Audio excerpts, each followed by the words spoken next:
You're listening to Radio Primavera Sound, proudly presented by Cupra.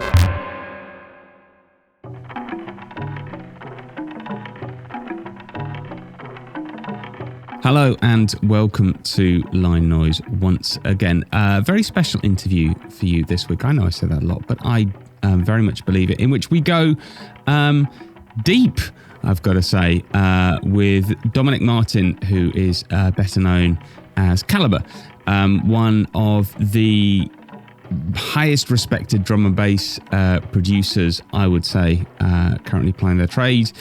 Known for, I don't really like to put genres on it, but everyone knows him as kind of liquid, that kind of thing. But actually, if you look back into his catalogue, it is incredibly varied. And one example of this is the new album that's coming out soon, Tricklemore Sea, which basically follows up from They Want You, which was released, I think at the end of 2025. That was quite drum and bass-y, Calibre style. Tricklemore Sea is a lot more sort of down tempo-y and kind of jazzy and folky. It's very beautiful record, and he sings on it. So anyway, he was happy to sit down for an hour, and I think we went kind of quite deep. We talked about Tricklemore Sea, the forthcoming album, of course, but also we went back into his roots in Belfast and how growing up in Belfast in the 80s influenced his music. We talked about his very musical background. He has perfect pitch, which is quite something. We talked about his voice, how he feels about his voice. He says he's not confident in it. And we talked about his love of drum and bass and about remixing, and playing drums, playing the tin whistle. I thought it was a fascinating interview. I hope you will agree. And yeah, enjoy it. Thanks very much to Dom for doing the interview. And don't forget that Line Noise comes to you with the support of Cupra. Okay, welcome to Line Noise. Dominick Martin, better known as Calibre, a drum and bass jungle producer and DJ from Belfast. How are you doing? I'm doing okay. I've been in Belfast for the last month, and all it's done is rain every day, so sort of gets you after a while. But apart from the bad weather, I'm doing pretty good. If it's any help, in Barcelona we've just had the rainiest January on record. So yeah, I've had a house refurbishment, and last month when I was helping the guys move stuff in, and one of them said to me, this rain, man, it's going to go for a month. And I didn't believe him, and I can't believe every day it's just the same thing, just this relentless downpour. And I don't think Belfast is the most beautiful place at times, and whenever it's raining and it's dark and overcast in winter, I have to fight the emotional angst that comes with it, but yeah, I don't want to talk about the weather. Are you back in Belfast full time now? No. I sort of have this traveling life where I don't really stay anywhere for more than generally 3 or 4 weeks for 20 years. So you can imagine how that feels after a while. Yeah. So I'm yearning to stay somewhere for longer. And I think this time being in Belfast, I've been here for just over a month. This will be the longest I've stayed somewhere for a long time. Right. But I'll inevitably have to go somewhere at the end of this month probably. So I try and have this limbo type of lifestyle where I live in Belfast for a while. My parents are here still, and they're getting older. So I'm trying to at least have some presence here for them. And I have a daughter as well who's 12 years old, and she's heading teenager years. So I'm sort of trying to juggle these things at the same time. And obviously having a music career and all the things that need to be attended with that are quite stressful. So yeah, I try to, just juggle it all. It's not a perfect situation. I definitely want to go back to Belfast. But for the moment, I mean, one of the reasons we're talking is you've got a new album, Tricklemore Sea, which is coming out, I believe, in April. Yeah. And I mean, in your own words, why is it different for you? It's a hard one to answer that, actually. So, like, when I started writing music, I've always written across whatever I wanted. I was interested in genres and in subgenres and all the rest of it. I've always been interested in this specific nature of music genres, but I've also been interested in the cross-pollination effect of different types of music, and that was from the very start. So when I do an album like Tricklemore Sea, it sort of feels like the other albums are when I've got my clothes on, and this is when I'm naked.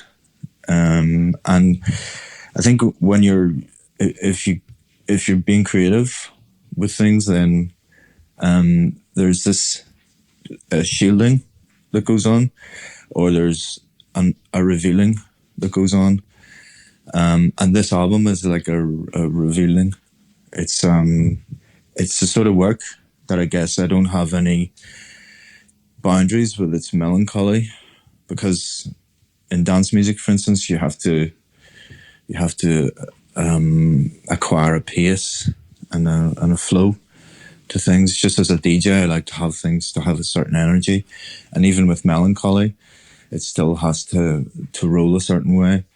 So Tricklemore Sea is like just this releasing of the entrapment of electronic music to some degree, and it just allows me to invoke the singer-songwriter in me and try to discover lyrical approaches to things and abstract lyrics. It also allows me to showcase the way I like to use my voice, which is not in a traditional manner, but I can do that. I can do verses and chorus type singing, but I'm just really interested in abstract layers of vocals and strange placements, and just using it slightly differently. And Tricklemore Sea and this type of material really allows me to try to utilize that and discover a bit more about myself, because that's sort of what it is. And obviously, just to speak about electronic music again, it is something that maybe I've accomplished some things within drum and bass, for instance. So you sort of feel like, right, those are tricks that people have seen before. So these are things that may not necessarily attract that particular crowd, and maybe I take a risk, but that's also what I really like about it. I mean, do you feel more nervous about an album like this coming out rather than They Want You? Because it is, as you say, you naked. Yes, of course. Any album like Planet Earth made me feel very anxious. So that, yeah, there's a lot of anxiety around material like this, because it pushes you away from things that people know about you. But I also think it's a really good thing. And even if I don't get this picture right, I can work on the next picture and try and get that a little bit better. So I'm not really interested in perfection or anything here. I'm okay with showing my mistakes and exposing a learning curve. It's okay with me. Absolutely fine. I mean, I've heard the album. I think it's a very beautiful album. And I was wondering how it compares to, in your mind, to Shine a Light and Valentia, which were two albums that you released under your own name rather than Calibre. Yeah. I mean, I think there's a more ambient angle with this one, with Tricklemore Sea. I think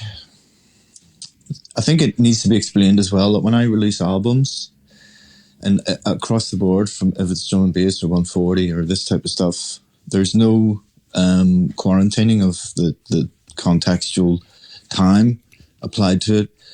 So it can be across 15, 20 years of material. So it's like songs I made 15 years ago didn't fit, but now they do. For whatever reason, I don't know why that is. So maybe it would be dishonest of me to say that there's some sort of progression through it all, because it does have music that I've written a long time ago. So sometimes I think that there's always a learning that goes on with songwriting, and because it's not my main thing, then I suppose there's a lot of information to be found in that. And like I said, I think that I'm not really afraid of making mistakes on these albums, because I've always sort of felt like that it was a thing that people were interested in, maybe as a side track. So I always felt like, okay, now I can go here and make these mistakes. And it always also felt like that material was written in partly in Kerry in Ireland. And that sort of isolation and nature surrounding you sort of has an effect on the material as well. So it's a lot easier to get involved in stuff that has a lot of emotional pull to it. And I think that's what I was concentrating on those albums is just self-discovery and, just trying to figure out what to do with it almost, because it's quite strange when you compare it to the other stuff. It's very elegant, I think. Thank you very much. I'm not so. It's not up to me to look at it, I guess, like that. And I think, I love ambient music as well, and I love blues music and melancholy and memories.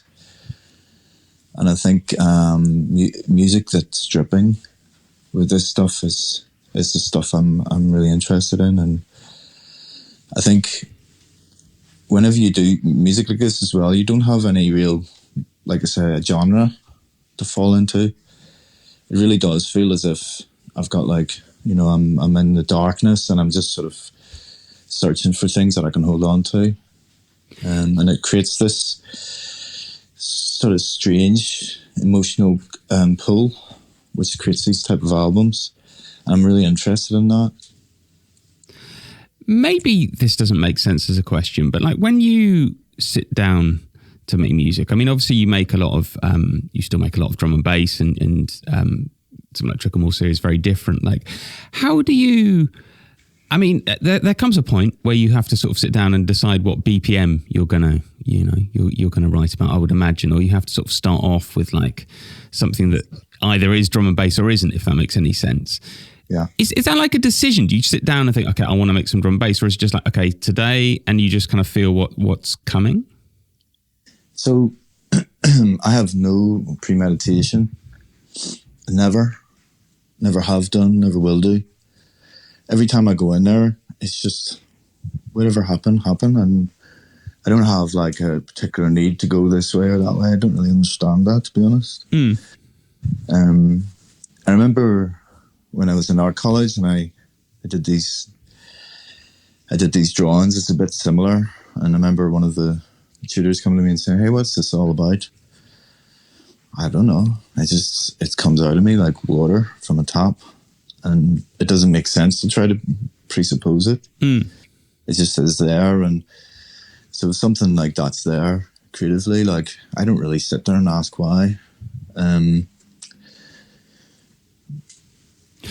Funnily enough, I was going back through your catalogue in sort of preparation, and I was listening to your first record, Reflections, Last Man on Earth, which came out in 1998.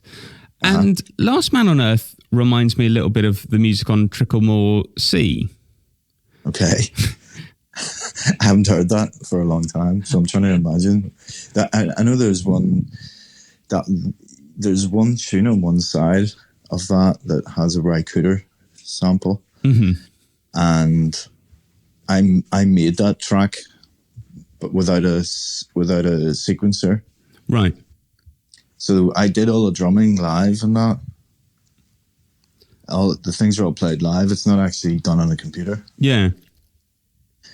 Because I started with cardboard boxes and my mum's baking trays, and I lent a bass guitar off a friend, and this is how I started composing. Well, I had I bought a Sony twin deck like stereo thing off a neighbour, and I paid him by cutting his garden for months. And this allowed me to overdub, and it's really important that I could overdub it about 6 or 7 times, so it would allow me to do a bass bit, do a drum bit, and then do some weird keyboard stuff with guitar pedals. And this is how I started. And before any computer, I didn't really care what I was doing at that stage. It was the same sort of thing as Tricklemore Sea, really. It was just whatever. Is Tricklemore Sea, as I understand it, it's coming out under the name Calibre, right? Yeah. So why did you make that decision rather than putting it out under your own name? Because obviously with Calibre, I mean, people understand that you do more than one thing. But I mean, I guess when people hear Calibre, they expect a certain type of music. I think we did that with Planet Earth, didn't we? Changed it then. I think there was some cynical idea behind that. Not only, but I think we were worried that whenever you have another name, it feels like you have to start again. Right. And I think one of our observations of releasing stuff under Dominick Martin was that people didn't make any association, and so in some ways I was okay with that, because in the material I felt like I didn't want too many people to hear it. It was too personal in a way, even though I'd released it. So it felt like the disassociation factor was okay. And then at some stage it sort of felt like, well, I've always written all of this music anyway. I've never ever been like completely focused on one type of music style throughout the whole thing. I've written whatever I wanted. So it sort of feels a bit disingenuous to abandon all of that stuff, just because it's not going into the club land or whatever. And eventually, you know, my creative processes will end up with just picking up a brush and putting it on the canvas, probably. Because my ears will be so wrecked at that stage. But these are just all little subtle moments of change in the thing. It doesn't have too much meaning necessarily. It's just more of a practical application. I wanted to ask about the name Tricklemore Sea as well. I know it sounds like kind of the most boring thing in the world to ask, like where the name came from, but like I assumed it was something quite personal, because it feels like a very personal record, and I kind of assumed it was an actual place. And I mean, I couldn't find it, but is it an actual place? No, right. It's a place in my mind. It's just this sort of strange eternity within us, or some emotional experience of life, I guess, where you just you reach a certain period, and a lot of the things that you've done in your life you start to look back on rather than look forward. The Tricklemore Sea is like a collection of memories, things gone, things happening, things coming. Happy memories? No. So these are things that I don't think I write from happiness. I don't think if I'm in this solved situation or some sort of equilibrium, and it's not for purpose. It's just the way I'm made chemically. I think that I my default setting is slightly on the negative, but I also love the effect that it gives me, where it's sort of like a medicine that keeps me focused and gives me purpose. And it may sound melancholic and whatever, but it's really a joy to make that type of music, which is ironic, isn't it? It's so strange. Well, it's a release, I suppose, no? Yeah. So it's just the purpose of life, you know? In the end, we all sort of have to ask ourselves, what the hell are we doing here? You know, like, what is this that we are? Who are we? Whatever, you know? So there's some conundrums in life that we never quite get to. And I think that the sort of unveiling of things and finding out about yourself, I suppose, is contained within Tricklemore Sea. It's the sort of material that allows me to divulge that part of my life and existence with people. What did you learn about yourself in making the album?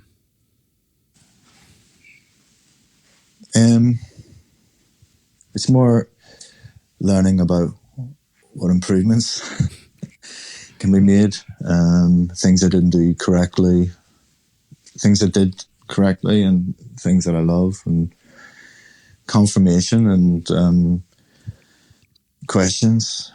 And that's important for me because it allows me to do more of it and try and discover, you know, another part of the story. Because it's just, I think albums are like paintings on a wall. You've done this painting and I'll go to the next painting now. So it has a just very subtle creative pulses that allow me to keep going for the next story. So I don't know whether I specifically could tell you, like, you know, literally what I've learned from it. But I guess sometimes when I'm forming lyrics and collaging lyrics the way I do, then it allows me to see different ways of where I can put words together and push them into extremities. Because I'm not really interested in forming understanding. It's I like the idea of dancing around information and not being really, not on the Enya scale where I'm making my own language or anything, because there's meaning in there.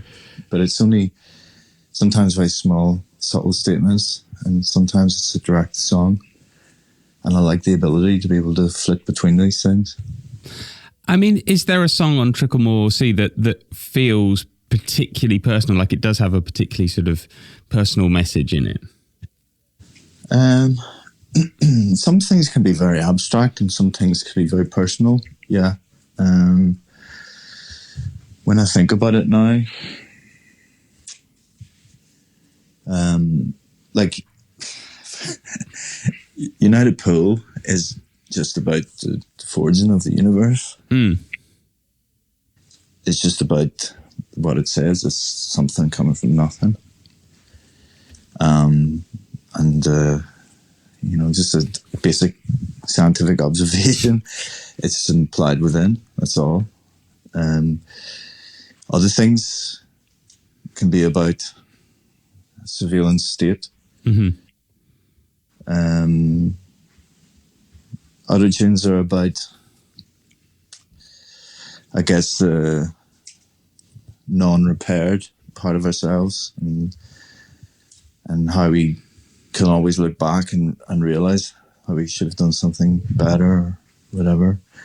These are sort of basic experiences in our lives. It's nothing too complex and detailed, but that's because the material haven't allowed for that. And if there is personal messages in it, I feel like compelled to retain them for myself and let the rest go figure. I think you've got a very lovely voice particularly for this kind of music. How do you feel about your voice? Are you pretty confident in it now? Or have you always been confident? No. No, never. I didn't tell anybody for years. I don't think the vast majority of people don't realise that all the vocals, 90% of them, I guess, are mine. The first vocal I did, I think, was sort of pre-drum bass, and I think it was done through mic and guitar pedals, and it was more of a wailing attempt. And then when I signed to Fabio's Creative Source 20 odd years ago, I did a tune called Deep Every Time.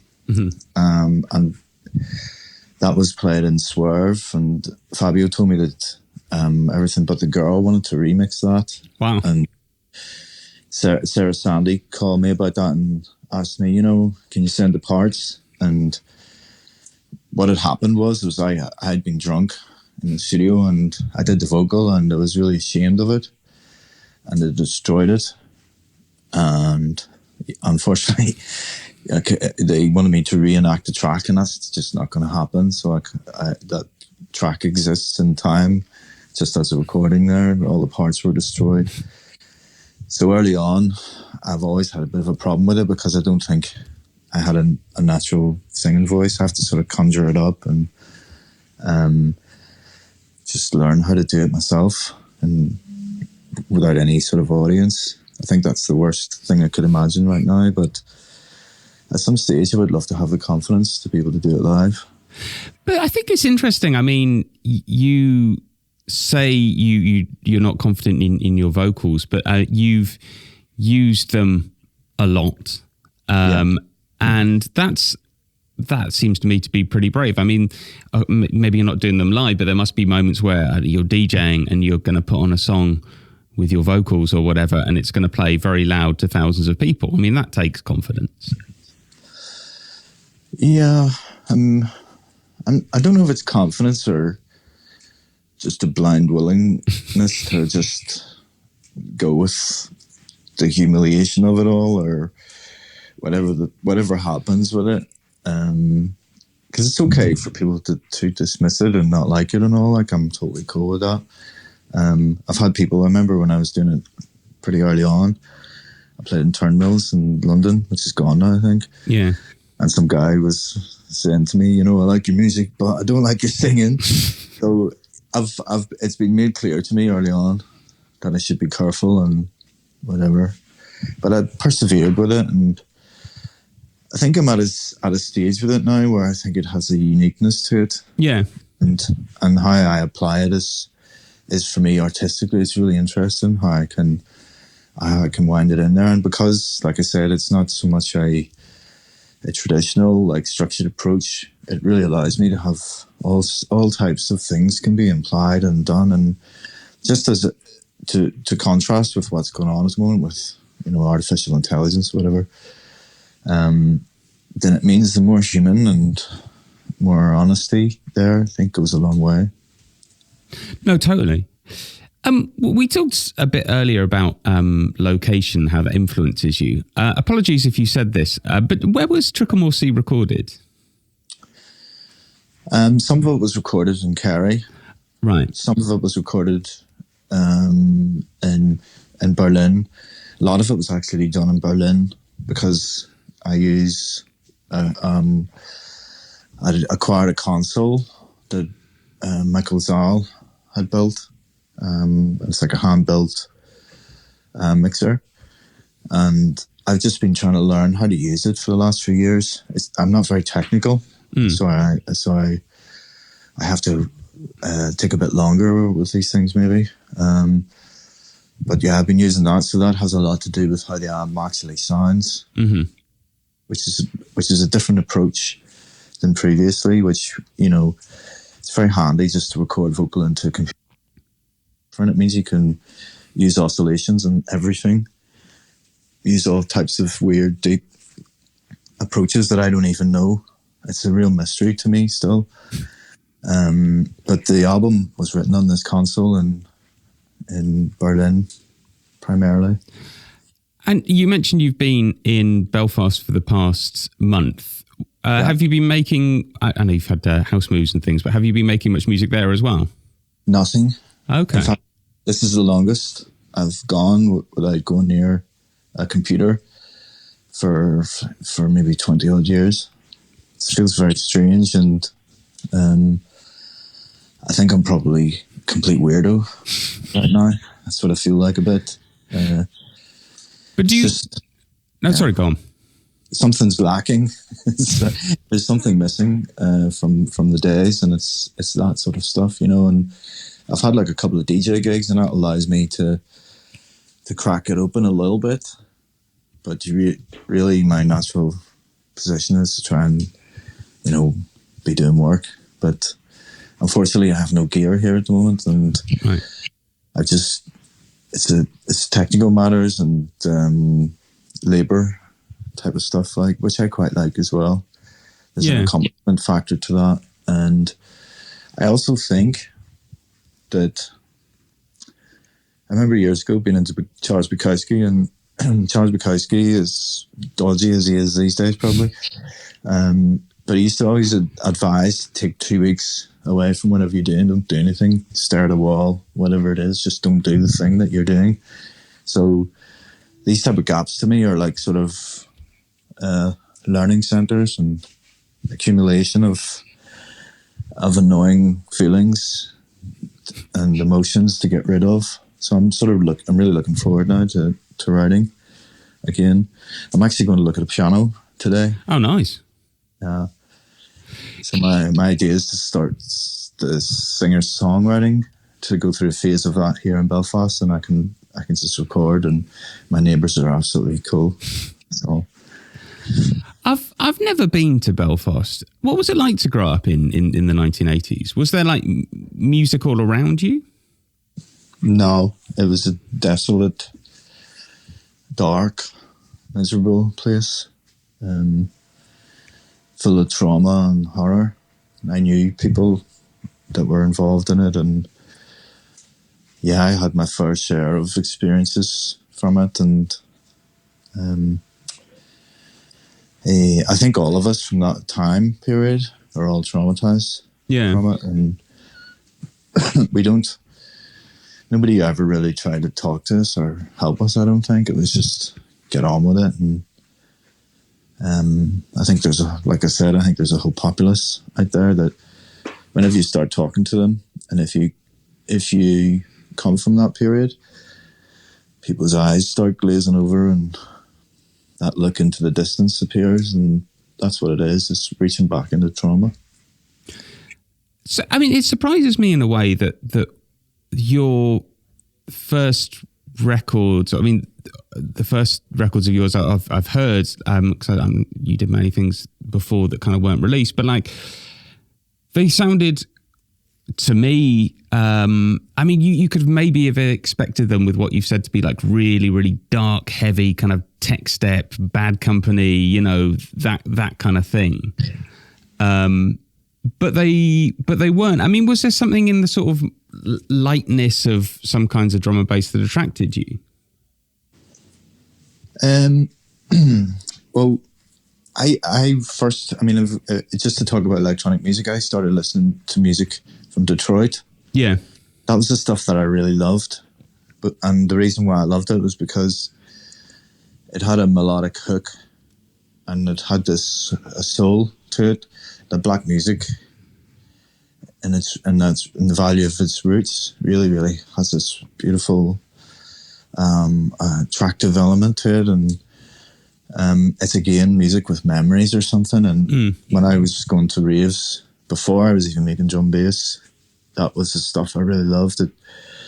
I would seek it out after hearing it, and generally never find those records. So this thing, the tractor of soul and the blues, which is in every music.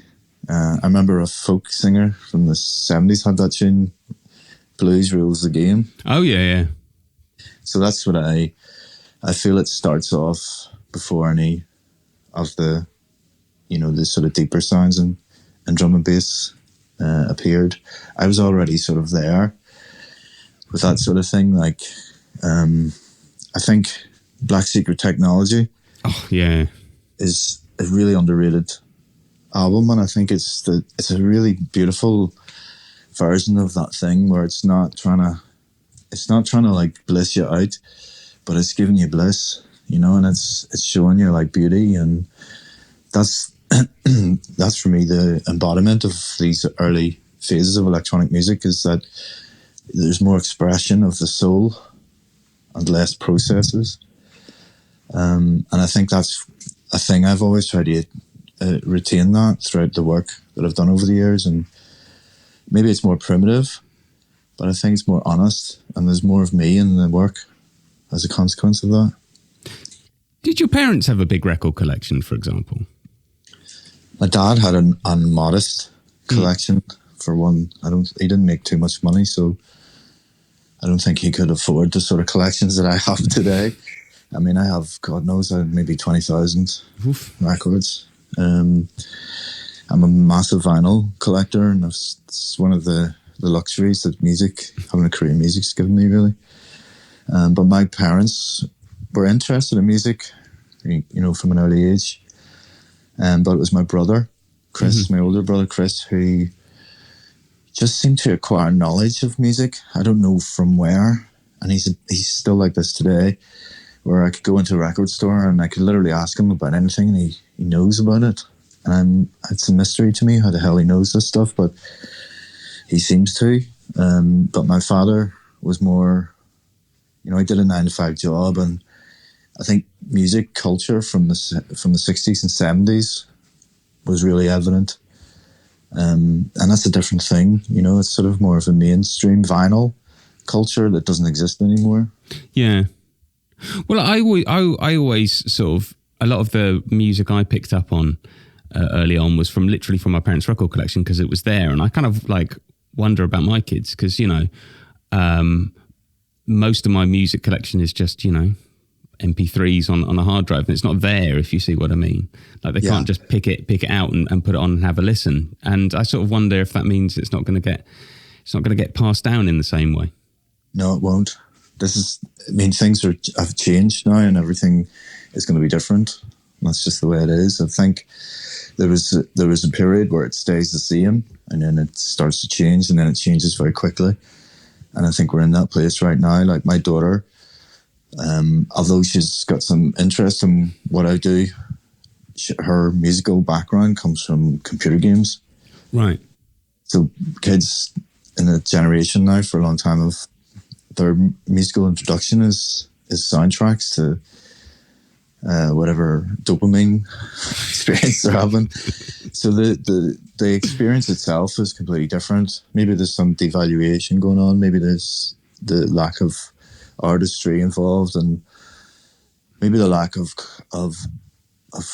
contact with stuff like that does have a great effect. But I still think that people that desire creativity and want to create stuff will still find themselves, going in that direction, just from a different angle. I totally believe that. Does your daughter like any of your music? I've never asked her, and there's this sort of like embarrassing thing about the parent, like that's my dad, get away from me type of shit. So that's okay. I've got no requirement for her to like my music. Hopefully when she gets a bit older, she might like it. I don't know. I reckon there'll come a moment where she sheepishly asks you for guest list or something like that, and you're like, okay. All right. Yeah, sure. Hell, if I'm still able to creak along there and do that, yeah, no problem. I'll sort her out. I bet it'll be like, yeah, no, I don't want to go and see you. I want to go and see the other DJ, but can you put me on the guest list anyway? Yeah. I'm projecting. Yeah, that'll be the purpose. I mean, I already have that with some nieces coming to things now, and yeah, it's sort of strange whenever you put family in the midst. It's the rock and roll goes out the window, man. It's a weird feeling. I don't know how to explain it. I mean, have your parents sort of been to see you DJ and that kind of thing? Yeah. Do they like it? Yeah, I think mum and dad are immensely proud of me. I think it's a surprise to them because, years ago, I think they wanted me just to work, have a job and stability. But I think once they they realised that I was travelling with it, and I had a continual relationship with it, then I think they started to become interested themselves. And so my mum and dad would listen to my music as well. Like sometimes I'll call them out of the blue, and I can hear my tunes in the background. Great.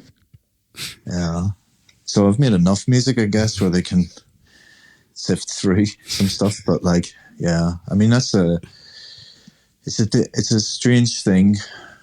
So it is. And I have to say, like, it's, yeah, I mean, it's not something I think about too much, but like my mum and dad are always, if I have a gig that they can go to, they'll try to make it, And do they stand in the booth or do they go to the crowd?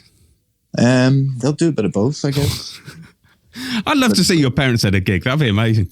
Yeah, I have quite a few photographs of them at gigs. But I think they're getting on now, really old, so it's more and more difficult to find that occasion. But hopefully maybe towards the end of the year, there's a really nice gig I think in London we'll do, and we'll get them over that because the facilities are very comfortable. And clubs, most of the clubs that I play in they're not designed for people that are over here. Am I right that you have perfect pitch? I'm told. I don't need a tuner. Wow. And I don't auto-tune or tune any of the vocals ever.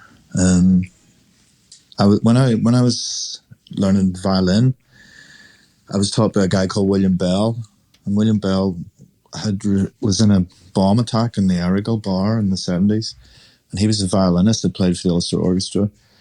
And in the bomb attack, he had like 80% burns in his body, so he couldn't keep doing the orchestra thing. So I think he had like compensation, and then he taught kids to make a few quid. And I would go up to his house after school, which was a terrible experience, to be honest, because I went to a pretty rough Catholic school in Belfast, and we were targets on the road for everybody, so it was a bit dangerous. But also having a violin was like having a sign over your head. But when I went to Mr. Bell's house, and he would smoke cigarettes like constantly, and he was a very scary looking man because of the burns. He had all over his body, all over his head, everything. And he would come in and do these pitch tests with me. And so I just did them, like, whatever, okay, there you go, mate. And my mum told me years later that Mr. Bell had told her that I had the best pitch ear of anybody he'd worked with, and that was including people in orchestras.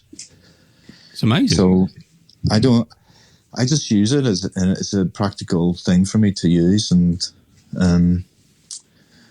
yeah.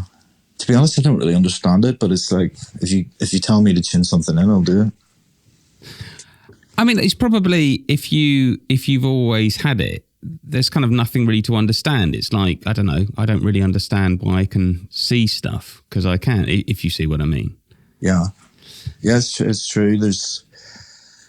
I think I'm a very sensitive person, so my perceptive quality is different than other people. Maybe. It's just part of it, I suppose. But I don't know why it is like that, but it is like that. I think it's pretty good, though, isn't it? Yeah, I wish I had it. Yeah, I'd love to have it.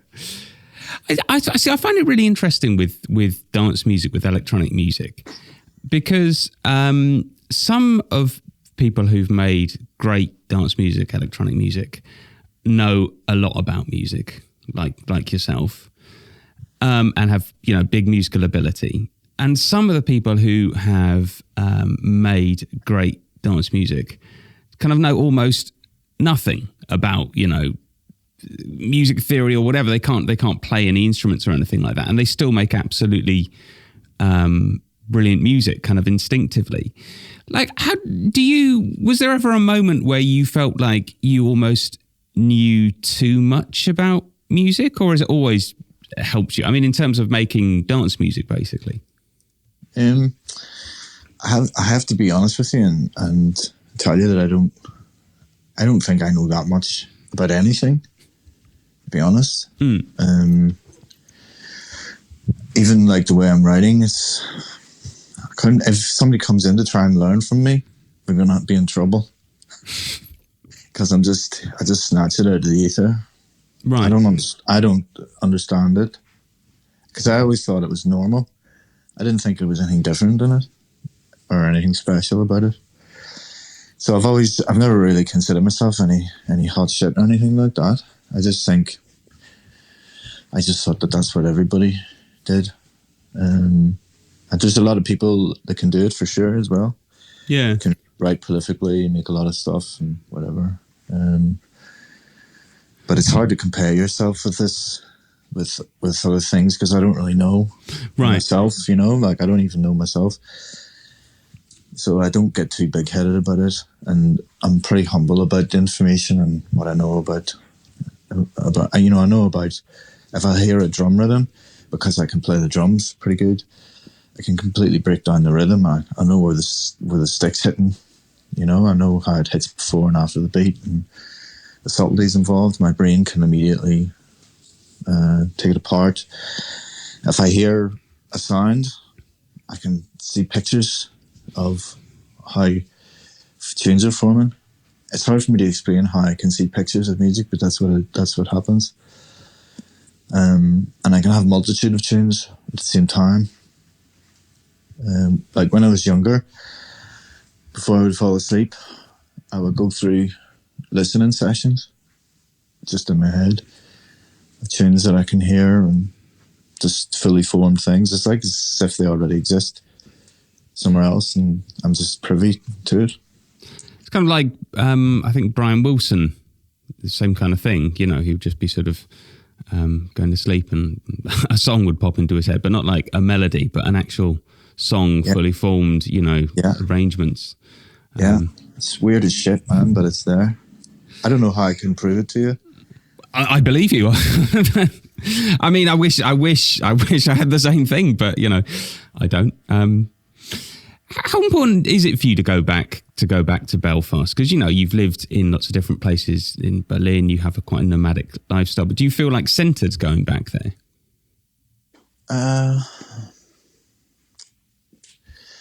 Belfast for me is I guess this is the same for a lot of people, where you love it and you hate it, and there's varying degrees of that, and depending how long I'm staying for and the reason I'm coming here for, it can vary quite a bit. But generally, Belfast is where my heart is, and to be honest, I never felt like my work was much accepted here. So, and from an artistic point of view, it feels painful coming here, because I don't think there's much infrastructure for subcultural type of music, and it's just a bit, you know, in the backwoods, a bit isolated. Sometimes it feels like here, like you can't get me. If I want to have a studio the way I want it in Berlin, good luck. I won't be able to get the gear here. So there's sort of a physical isolation, and there's a mental isolation that goes on here.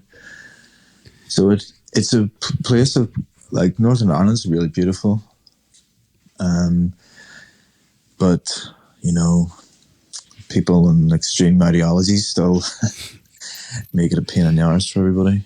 And I'm my mum and dad were Catholic and Protestant, so very early on, my whole view of the place was completely different than most of my contemporaries, because it's sort of, you know, here's the ironic thing is that, you know, I was brought up in a religious Catholic background, and as they say, there's no love like Christian love. But from my experience, the amalgamation of my parents, you know, two religions, and the breakdown of it was because of love. Yeah. And so early on as a child, it occurs to me that love conquers all. And that's the good force of the universe. The stuff where it don't matter about dogma and the rules of mankind. It's there, and you can see it in nature. So very early on, I can look at Northern Ireland and brush it all away from me, and don't allow it to get inside of my heart the way it does with others. It's really important to note that this mixture, probably if I was either one or the other, maybe my career wouldn't exist the same way. Maybe I wouldn't be an artist at all. But the fact that they crossed the barricades here at a time when people were getting shot for just being one or the other, I think it's incredibly brave. And my mum's parents did the same thing, which was even further back in time, and that meant getting thrust out of the family circle and being ignored, and these were really trials for them as human beings and their families. So I like to think that my career and my music is the result of generations of people reaching across the barricades and not really caring about ideological pursuits. Maybe this is something you've kind of answered, but I want to ask anyway. Like, is there something very Irish in your music, very Belfast, very kind of local, I suppose? I suppose there is. I mean, I can't identify it myself. Sometimes when I hear my voice, I think, fucking hell, there's the Belfast accent I've been trying to eradicate. Not that I'm consciously trying to eradicate that accent, but I'm aware of straightening it out a wee bit when it comes to vocals. But yeah, that's a tricky one for me, because I'm from here, so I suspect that it does carry a weight of the place. But it's not something I'm trying to go after or anything like that. Yeah. I mean, I like roots music. I used to play Irish music and as a tin whistler and as a violinist. So I sort of know about that music, how it's structured, how it's played, and I don't like the sort of, I don't know how to explain this without being insulting to it, but if you walk into a bar in Dublin or something, that's directed at Irish or American tourists, for instance, that's the sort of Irish music I really don't like. and there are versions of it. Like, I think some of the Lankum work is really interesting. Oh, I love them. Yeah. But I like their stuff when it gets weird, not when it's traditional. Whenever they do sort of weird substrate type of stuff, and they're just, I love that singer. Lankum, I can't remember her name right now, but she's got a great voice, her. But there are versions of traditional Irish music you can see manifested in different types of work out there, but I think the more interesting things are more abstract, and I think it's very difficult to try and make something so culturally like dripping with itself. It's very hard to get it to fit in with other stuff and form like symbiotic type of sounds with that without bringing too much of itself. It is a bit of a challenge, and I've thought about doing some type of deconstructed version of it, but it's very difficult to get into that world without, like I said, is the next thing you know, you've got a bore on and you're down the pub. But it is something that interests me, yeah. But I don't have any definition of Irish music in what I do. Well, I was going to say, I mean, this sounds like the most sort of, I don't know, basic way of thinking about it. But would you ever try remixing something by Lankum? Because some of their more avant-garde stuff, like False Lankum, was an album I love. It could be absolutely brilliant if you remixed it. Yeah, I don't know. I'd love to. I'd love to do that, but sometimes I think I'm not on the radar here as much as they would be. So right. It's sort of, if there's a chance to do that, I would love to. I would gladly work with them. Talking of remixes, two things. One you've recently remixed.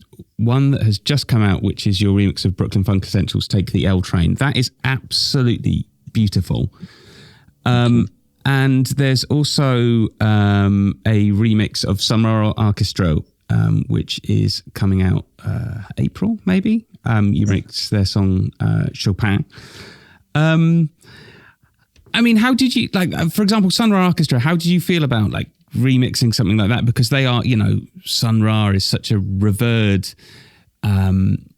figure in music. I mean, I was going to say in avant-garde music, but just in music. And obviously it's not one of his tunes, but it's his orchestra. I mean, was there ever a moment when you're like, can I do this? And I should say, I love the song. I'm very glad you did do it. I think with remixes, there's, I think it's always nice to not think about it too much. I mean, something like that, because of Sun Ra's contribution and who he was, I think he's completely unique figure, completely unique in jazz and, music beyond.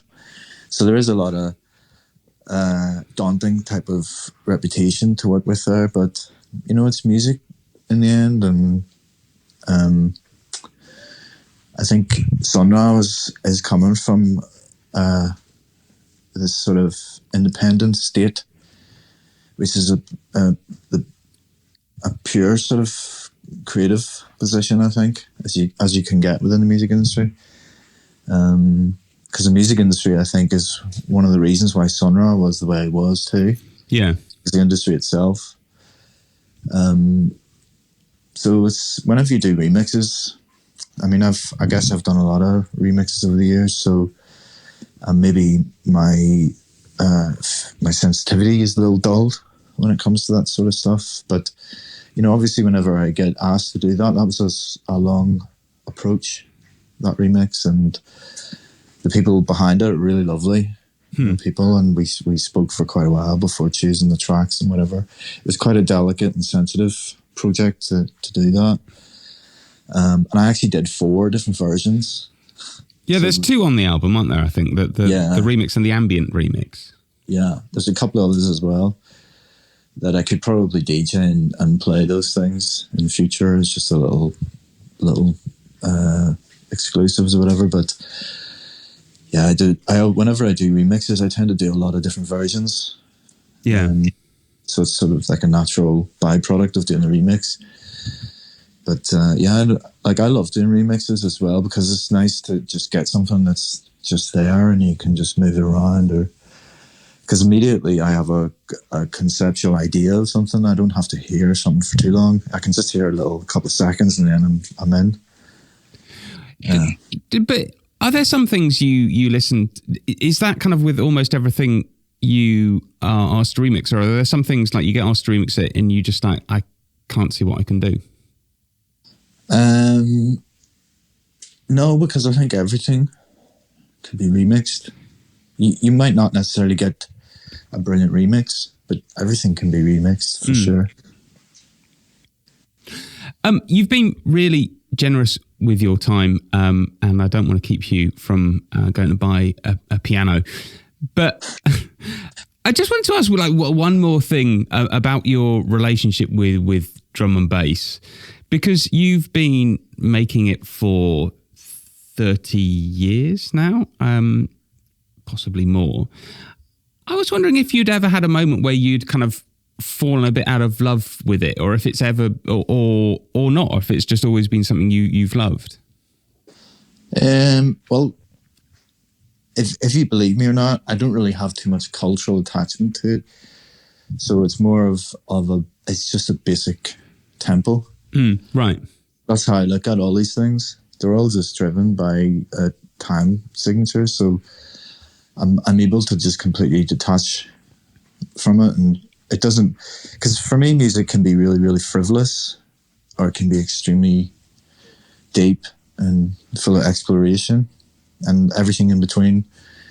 So drum and bass has this sort of giddy frivolousness to it at one end, and I really like that too. It's nice to be able to make some brainless music that just makes you move. It's okay, it's fine, but it's also cool to make something that has poetry in it, that paints a picture.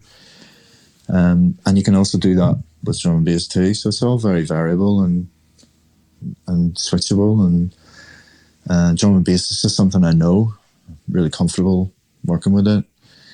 I have no limitation for it. as long as it's there, and people are interested in it, I can write towards something, then I'll always make it. But I have no like prejudice against it. I don't do this thing where producers say, I'm not there anymore, I'm here. I don't really understand that. Right. Because from the start, like I said, I always made everything. I always did everything and always have done. So there's no real reason for me to change that. Well, Dom, Calibre, thank you so much. It's been an absolute pleasure to speak to you today. Congratulations on Tricklemore Sea, which is a really lovely record. Thank you. I think out in April, but I'm not sure if that's necessarily confirmed yet. I'll in the notes, I'll write when it's actually out. Yeah, I think it's early April. We're aiming for very early April at the moment. Perfect. Well, it's a great record, and thank you so much for taking the time today. Thank you. All right. Bye then. Bye.